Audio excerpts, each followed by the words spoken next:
होके भी उसमें स्थित होने पर ही ज्ञान होगा। तद्बुद्धयस्तदात्मान तन्निष्ठास्तत्परायणाः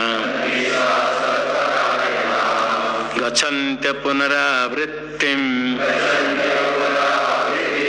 ज्ञाननिर्धूतकल्मषाः।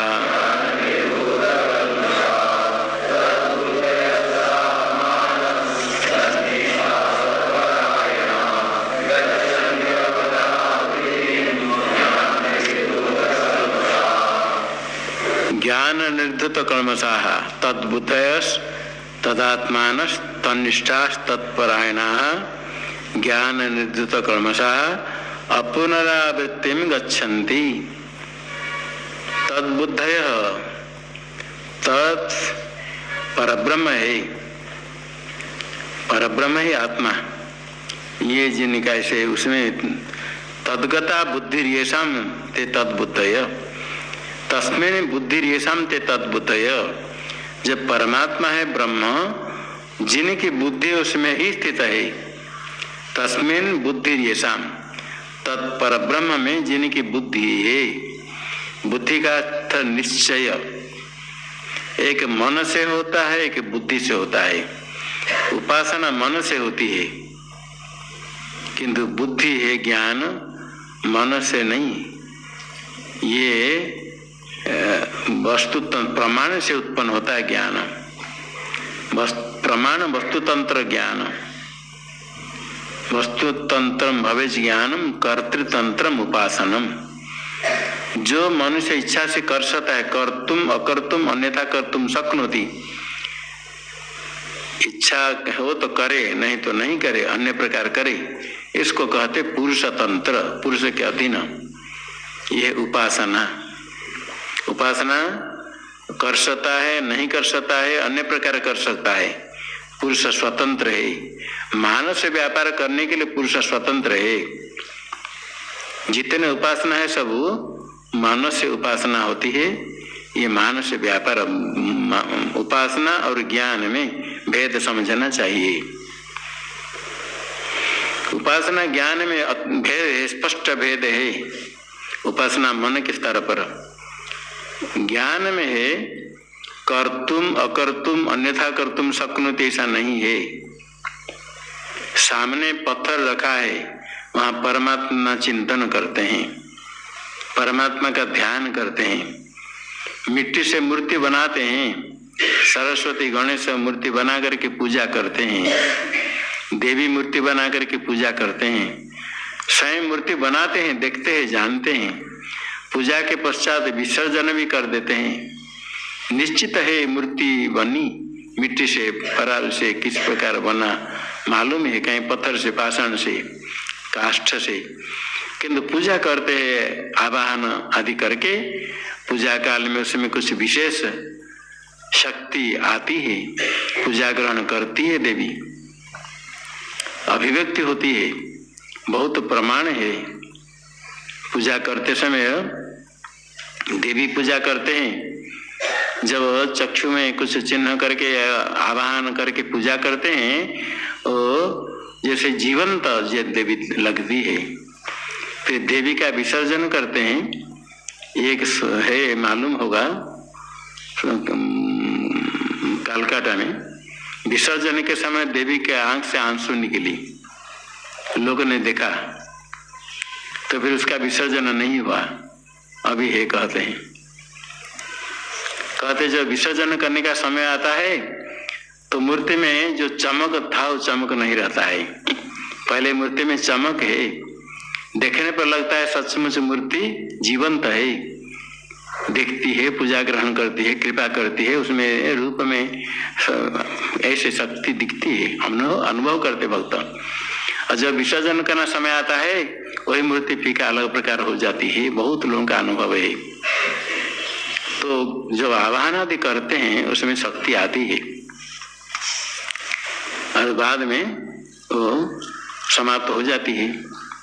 तो इसे जो जिनके परमार्थ तत्व का ज्ञान होता है उसी का चिंतन करते हैं। मन से जब चिंतन करते हैं, मूर्ति में आरोप करके चिंतन करते हैं, ये मानस व्यापार होता है, उसको कहते उपासना। मूर्ति में आरोप करते हैं ये देवी है, आरोप करके चिंतन करते, आरोप करते करते इतने तन्मय हो जाते हैं। है तो आरोप, आरोप से प्रारंभ होते होते जानते हैं सामने पत्थर, ये नहीं कि पत्थर करके मालूम शिवलिंग है, पत्थर का ला करके स्थापना करने के बाद पूजा करते हैं। पूजा करते करते इतने तन्मय हो जाते हैं, उसमें मूर्ति बुद्धि, पाषाण बुद्धि समाप्त हो जाती, परमात्मा बुद्धि होती है। मूर्ति बनाए मिट्टी से, किंतु देवी पूजा करते करते करते इतने हो जाते हैं तन्मय, तो समय मूर्ति नहीं साक्षात देवी है, ऐसे बुद्धि हो जाती है। ये मानस व्यापार है, ऐसे निश्चय होकर के उपासना करते हैं। किंतु ये नहीं कि बिल्कुल भूल जाएंगे, बाद में भी ये याद है मिट्टी से बने, बड़ी सुंदर मूर्ति बनी और 2 दिन के बाद उसको फेंकना है, ये भी मालूम है। तो उसमें निश्चित होने पर भी मानस व्यापार के द्वारा पूजा करते हैं, पूजा का फल भी प्राप्त करते हैं। ये नहीं कि खाली आरोप करेंगे तो फल नहीं प्राप्त होता है, नहीं।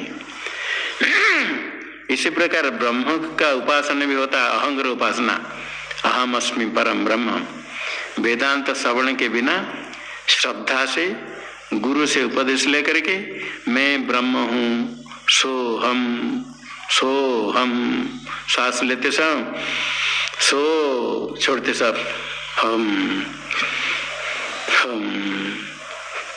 सो, अगर सो हम, इसे अभ्यास करते करते वो चलता है श्वास प्रश्वास के साथ, कहते अजप अजप।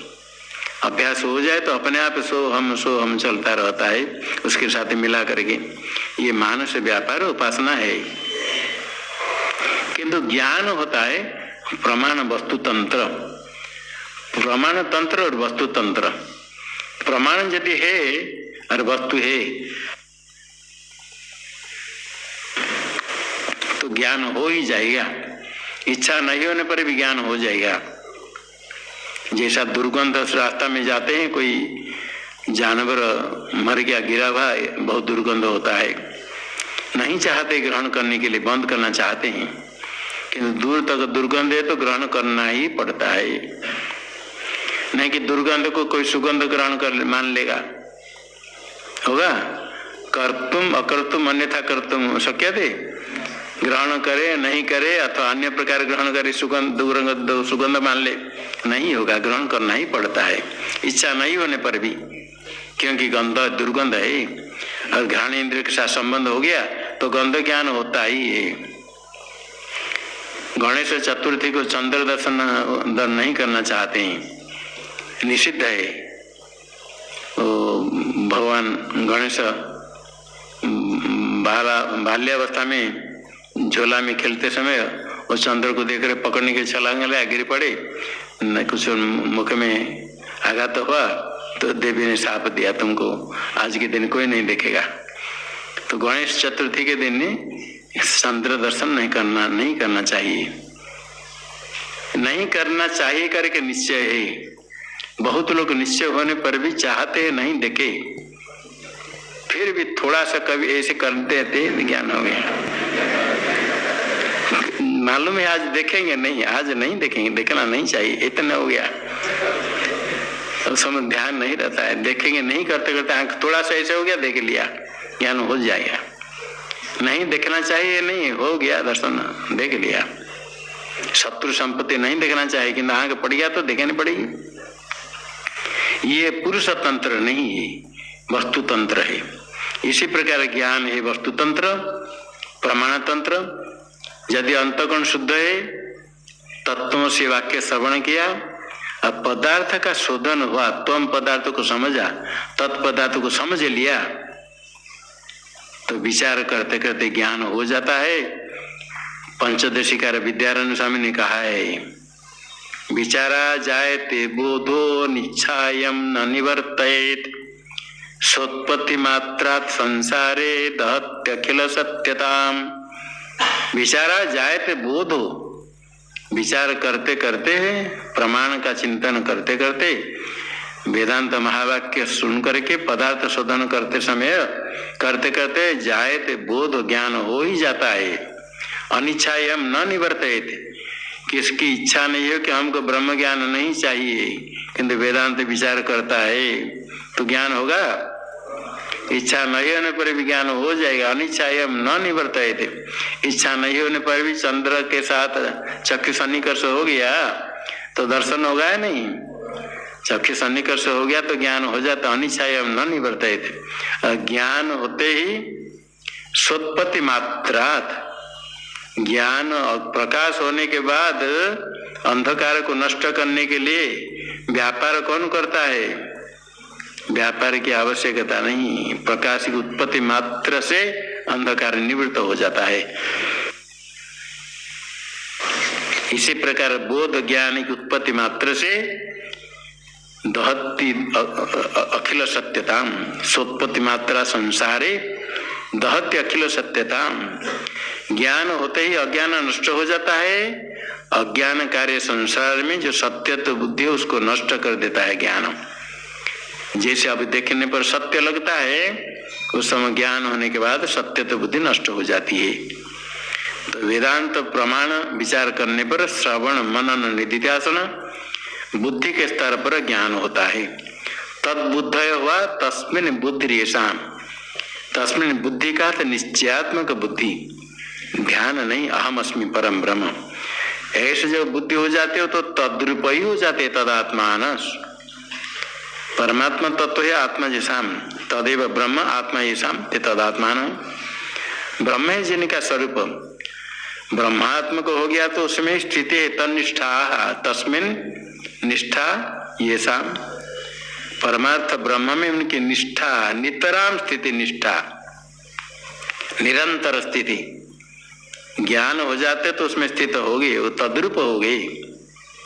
तत्परायण, वही परगति परम गति पर अयनम येषाम, परागति प्रकृष्ट प्राप्त वही और कुछ नहीं है। आत्मा में उनका रमण है, आत्मरति हो जाते हैं। जिनका अज्ञान नष्ट हो गया तो तद्रूप होकर के उसको प्राप्त करते हैं। ज्ञान निर्धुत कल्मषा, ज्ञान निर्धुतम कल्मष येषाम, ज्ञान से कल्मष नष्ट हो जाता है। नितराम धूत, सब साफ हो गया, नष्ट हो गया कल्मष। संसार का कारण अज्ञान, काम कर्म अविद्या सब नष्ट हो जाता है। ऐसे ज्ञान से निर्धुत हो गया जिनका कल्मष, तो गच्छन्ति अपुनरावृत्तिम, अपुनरावृत्ति को प्राप्त करते हैं। यद गत्वा न निवर्तन्ते तद्धामम परमम, परमात्मा को प्राप्त करते हैं, परमात्मा रूप हो जाते हैं, फिर देह धारण नहीं करते हैं।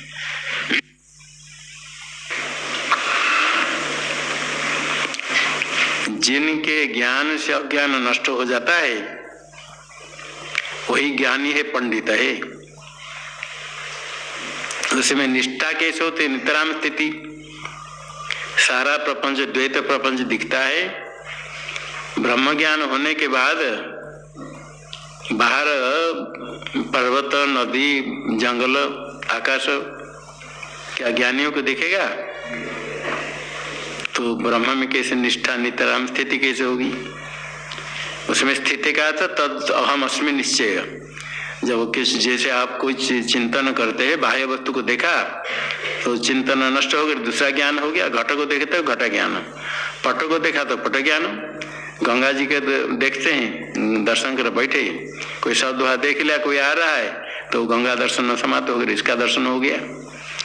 तो ब्रह्म में निष्ठा कैसे होगी, नितराम स्थिति कैसे होगी?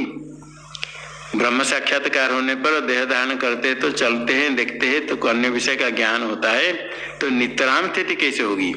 ये कहते भगवान। विद्या विनय संपन्ने ब्राह्मणे गविहस्तिनि शुनिच्चैव स्वपाके च पंडिताः समदर्शिनः।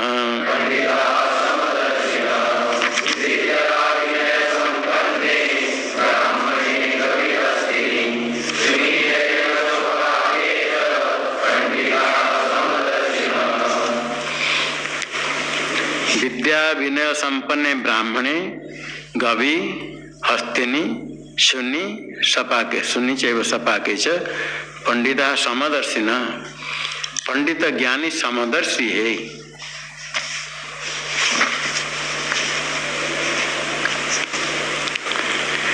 ब्राह्मण में हो विद्या विनय से युक्त ब्राह्मण। ब्राह्मण जाति से होने पर भी यदि विद्या नहीं है तो निकृष्ट होता है। जाति से ब्राह्मण हो और विद्या भी हो, शास्त्र ज्ञान हो अथवा आत्मा का बोध हो, उसके बाद आत्मा का ज्ञान होने के बाद विनय है, नम्रता उपशम। विद्या विनय से युक्त जो ब्राह्मण श्रेष्ठ होता है, ऐसे श्रेष्ठ ब्राह्मण हो अथवा थोड़े निकृष्ट है गो। अन्य जितने पशु है सब से गो पशु श्रेष्ठ है। कुछ मनुष्य में भी कुछ जो निकृष्ट है, चांडाल आदि की अपेक्षा भी गो जन्म उत्कृष्ट कहा गया। मध्य में आ गया गो, और निकृष्ट में हस्ती, कुत्ता और चांडाल, सपाक। सपाक जो सो कुत्ता को पका कर खाने वाले, कुत्ते के मांस भी खा लेते कोई सपाक। गो हो, हाथी हो, कुत्ते हो, चांडाल हो, जो पंडित है सर्वत्र समदर्शी न। समान ब्रह्म को देखना है। सम ब्रह्म द्रष्टुम शीलम ये शाम, निरंतर ब्रह्म का ही दर्शन करते रहते हैं। यहाँ सपा के च जो च दिया है सुनिश्चय वो सपा के च, जड़ में भी है सबसे उत्कृष्ट ब्राह्मण, मध्य में गो हाथी कुत्ते आदि, जड़ में हो सर्वत्र समम ब्रह्म द्रष्टुम शीलम ये शाम ते समदर्शिन। समान देखते बराबर, सर्वत्र नाम रूप कल्पित है। नाम रूप को निषेध कर दिया तो सच्चिद आनंद ब्रह्म बराबर है सर्वत्र, उसी को ही देखते हैं। जब तक अज्ञान है तब तक नाम रूप में सत्यत्व बुद्धि है। जब ज्ञान हो गया नाम रूप में सत्यत्व बुद्धि नष्ट हो गई, मिथ्यात्व बुद्धि हो गई, तो उस समय केवल जो बाकी रहा सच्चित आनंद, उसी को ही देखते हैं। प्लास्टिक से लकड़ी से सर्प बनाते हैं, बिक्री करते, ऐसे सर्प बनाते सुंदर दिखेगा, बड़े लोग भी डर जाएंगे, रास्ता में रख देंगे तो बड़े सुंदर, वास्तव सर्प से भी अधिक दिखता है। लकड़ी के सर्प बनाते, बहुत सुंदर सर्प, और तो ऐसे बनाते कि चल कर भी आ जाएगा, ऐसे पास में आ जाएगा, डर कर भागेंगे। खाली पड़ा रहे तो भी डर लगेगा, सर्प पड़ा, ऐसे कर रखेंगे, ऐसा कर रहा है। जब किंतु निश्चय हो गया लकड़ी के बना हुआ है सर्प, सर्प जैसे तो दिखता है, किंतु सर्पत्व ने कोई देखता है उसको, बच्चा भी जान लेता है, दूसरे को डराता है ये सर्प नहीं है। वो देखता है लकड़ी की अथवा प्लास्टिक अथवा अमुक है, वो सर्प जैसे दिखता है। इसी प्रकार ज्ञान होने के बाद ये सब जो भेद दिखते हैं, अज्ञानी के कारण नाम रूप में भेद है, ज्ञानी देखता है ये सब मिथ्या है। वास्तव स्वरूपत अस्ति भाति प्रियम नाम रूपम चेत्यंश पंचकम आद्यत्रयम ब्रह्म रूपम जगद रूपम ततोद्वयम अस्ति भाति प्रिय। सच्चिद आनंद रूप ही देखता है सत्य, बाकी नाम रूप कल्पित है। ऐसे दिखने पर भी उसको निश्चय है मिथ्या है, तो सर्वत्र समदर्शन ब्रह्म दर्शन करता है। तो समदर्शन भगवान कहते समदर्शी न। समदृष्टि होने के लिए कुत्ता को साथ में खिला दे से समदर्शी नहीं हो जाता है। कुछ लोग ऐसे करते हम समदर्शी है, हमारे में कोई भेद नहीं, कुत्ता भी हमारे साथ खाता है, भोजन करते हैं, कुत्ता को बुला कर गोद में बैठा कर खिलाते हैं। तो विदेशियों को भी खिलाते हैं, कांधे पर सिर पर पकड़ कर लेते हैं, खिलाएंगे, गोद में बैठाते सोते समय। इतने से ब्रह्म ज्ञानी नहीं होता है। समदर्शिन कहा था, समवर्ती नहीं, सब में समान दृष्टि, समान ब्रह्म दृष्टि है। व्यावहारिक भेद नहीं, ये बात नहीं। पारमार्थिक सच्चिदानंद ब्रह्म है, वो देखे सर्वत्र समान ब्रह्म है, उसमें कोई भेद नहीं। और जिसमें भेद है व्यावहारिक भेद वो रहेगा, ये नहीं कि सब सफेद ही दिखेगा, सब काला ही दिखेगा, सब लाल ही दिखेगा। ब्रह्म ज्ञान हो जाने पर जैसे अभी वस्त्र है, किसके पास लाल, किसके पास शुक्ल, किसके पास पीत वस्त्र, किसके पास गेरुआ, ब्रह्म ज्ञान हो जाने पर क्या दिखेगा? सब एक वर्ण दिखेगा। ये भेद रहेगा, समवर्ण नहीं रहेगा, भेद तो रहेगा, किंतु उसमें मिथ्यात्व बुद्धि हो जाए तो सत्य ब्रह्म शुद्ध ब्रह्म दृष्टि होते हैं। तो ऐसे होने से निष्ठा बन जाती है, तन्निष्ठा। यदि मिथ्या बुद्धि प्रपंच में सत्य तो बुद्धि हो तो उसमें दृष्टि बदल जाती है, निष्ठा नहीं बनती है। यदि एक ही स्वरूप है तो निष्ठा नितराम स्थिति है। यैव तेर्जितः सर्गो येषां साम्ये स्थितं मनः निर्दोषं हि समं ब्रह्म तस्माद् ब्रह्मणि ते स्थिताः।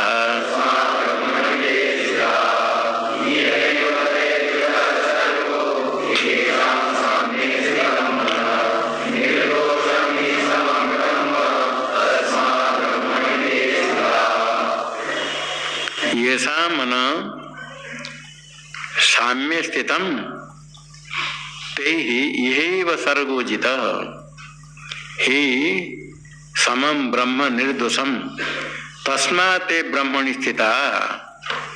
येषां मनः, जिनके मन साम्य स्थित, जिनका मन साम्य में स्थित हो गया, संपूर्ण भूत में सम ब्रह्म समान है, ऐसा स्थिर हो गया मन। सारे ब्राह्मण हो, गो हो, हाथी हो, कुत्ता हो, जड़ हो, चेतन सर्वत्र समान रूप से ब्रह्म है, ऐसा निरंतर जिनका मन स्थित हो गया, सर्वत्र निश्चल हो गया, स्थिर हो गया, ऐसा मन साम्य स्थितम ते ही ये सर्गोजित, यहाँ जीते जी सर्ग को जीत लिया, जन्म को जीत लिया और आगे जन्म मरना नहीं होगा। जीत लिया अर्थात सबको अपने में अधीन कर दिया, जन्म मरण से रहित हो गया। ऐसा क्यों होता है? सर्वत्र समान दर्शन करने पर, क्योंकि ही यस्मात् समम ब्रह्म निर्दोषम, समान ब्रह्म सर्वत्र है, निर्दोष है। सर्वत्र ब्रह्म समान रूप से, उसमें कोई दोष नहीं है। दोष शरीर में है, सपाक हो, चंडाल हो, कुत्ते आदि में दोष है, शरीर में दोष है।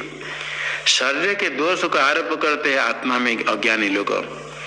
यद्यपि आत्मा शुद्ध है, किसी भी दोष से संबद्ध नहीं है।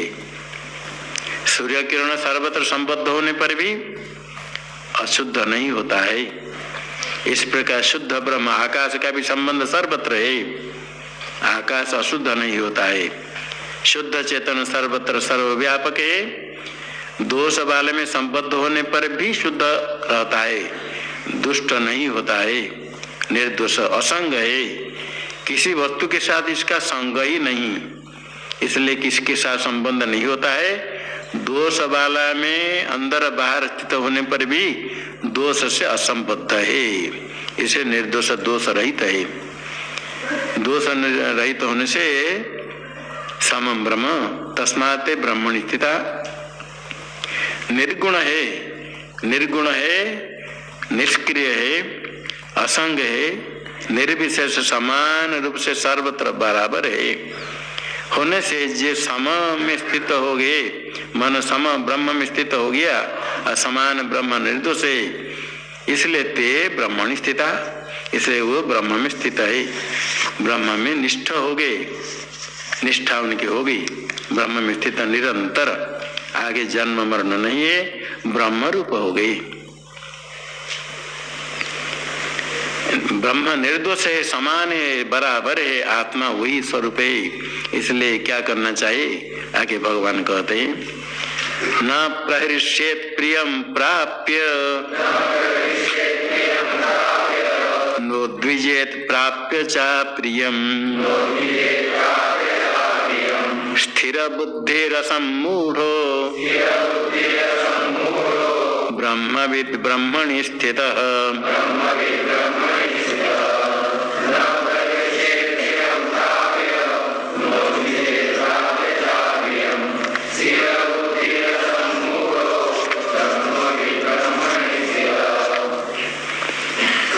प्रियम प्राप्य न प्रहृष्येत अप्रियम च प्राप्य न उद्विजेत स्थिर बुद्धि रसमूढ़ ब्रह्मविद् ब्रह्मणि स्थितः। प्रियम प्राप्य न प्रहृष्येत प्रिय वस्तु इष्ट की प्राप्ति होने पर न प्रहृष्येत हर्ष को प्राप्त नहीं करे। बहुत अच्छा वस्तु बहुत अच्छे व्यक्ति मिल गया मैं धन्य हूँ ऐसे करके बहुत हर्ष को प्राप्त नहीं करे। अप्रियम च प्राप्य न उद्विजेत अप्रिय वस्तु को प्राप्त करके बड़ा दुख है दुख साधन है क्या करो विलाप नहीं करे। अप्रिय है ठंडी बहुत ठंडी हुई बड़ी ठंडी है क्या करेंगे बड़ी ठंडी है बहुत ठंडी हो गई। गर्मी के कहें बहुत गर्मी वर्षा नहीं हो तो वर्षा नहीं हुआ वर्षा नहीं होती तो वर्षा नहीं होती वर्षा हो गई तो बहुत वर्षा है। सब प्रकार बादल को सब लोग दोष देते हैं वर्षा करे तो दोष है वर्षा नहीं करे तो दोष है। इष्ट अनिष्ट वस्तु की प्राप्ति से जो होता है हर्ष और उद्वेग व्याकुलता ये नहीं करे। ये तो सब अनादि माया से ही ये स्वप्न प्रपंच के समान ही चल रहा है और ईश्वर परमात्मा सब करते हैं ये चलेगा इसका सुधार कभी नहीं होगा। जो समाज सुधार करना चाहते हैं अच्छा है करे निष्काम होकर करे तो अंतःकरण शुद्ध होता है। अपना सुधार यदि कोई कर ले तो ठीक है कर सकता है। समाज सुधार करने वाला समाज सुधार नहीं कर सकता है। समाज तो भगवान ने बनाया भगवान में भी आते हैं अवतार लेकर के तो भी सुधार नहीं हुआ। महाभारत युद्ध हो गया राम जी आकर कितने असुर को मार दिया कितने मरते हैं तो भी सुधार नहीं होता है। सामान्य मनुष्य क्या सुधार करेगा। लोग तो समाज कल्याण समाज सुधार के नाम पर अपने वासना की पूर्ति करते हैं। अज्ञान के कारण अपना लक्ष्य अपना सुधार नहीं करके समाज कल्याण करने के लिए लगते हैं। ठीक है निष्काम होकर जो करते हैं अच्छा है धन्य है उससे अंतःकरण शुद्ध होता है। विवेकियों को चाहिए अपना कल्याण करे अपना सुधार करे स्वयं अपने ही उद्धार कर ले तो सारा संसार का उपकार हो जाता है। संसार में जो चलता है इष्ट अनिष्ट आपको प्राप्त होते हैं कर्म फल है उसमें हर्ष विषाद नहीं करके केवल आत्मदर्शन हर्ष विषाद नहीं करके क्या करना केवल आत्मचिंतन करे। तब आत्मचिंतन करने पर प्रिय अप्रिय कुछ नहीं है। आत्म स्वरूप में प्रिय अप्रिय कुछ है ही नहीं। एक आत्मा सर्वत्र स्थित है उस आत्मा का प्रिय अप्रिय कुछ नहीं सब कुछ आरोपित अध्यस्त है। अध्यस्त वस्तु में स्वप्न में एक दिन आपने देखा आपने प्रिय को देखा कभी दिन शत्रु को देखा कभी करोड़ों रुपए मिल गया कभी आपके रुपया धन संपत्ति चोर ले गया स्वप्न में। जगने के बाद क्या लाभ है हानि है। सपने में करोड़ों रुपया मिल गया तो क्या लाभ है जगने के बाद कुछ नहीं। और सपने आपकी संपत्ति सब ले गया जगने के बाद कुछ नहीं लिया। इसी प्रकार ये प्रपंच जैसे चलता है चलता रहे अपने स्वरूप में कुछ हानि नहीं लाभ नहीं समान रूप से रहे। स्थिरा बुद्धि से स्थिर बुद्धि ये स्थिर बुद्धि स्थिर क्या है ब्रह्म आत्मा निर्दोष है इसमें बुद्धि स्थिर हो जाए संशय रहित ऐसे बुद्धि हो जाए असमूढ़ समूह वर्जित भ्रांति रहित वही ब्रह्म विधि है ब्रह्म ज्ञानी है। ब्रह्मणि स्थित वह ब्रह्म में ही स्थित है कुछ कर्म नहीं करता है हमेशा ही ब्रह्म में स्थित है। ब्रह्म में जो स्थित होता है देहादि के कर्म में कर्तृत्व बुद्धि नहीं है आत्मा में आरोप नहीं करता है प्रारब्ध जब तक है तब तक शरीर से चेष्टा होते हुए भी अपने को कर्ता नहीं मानता है, कर्म फल की इच्छा नहीं करता है, बाधित अनुभूति से चलता है और निरंतर ब्रह्म में स्थित है।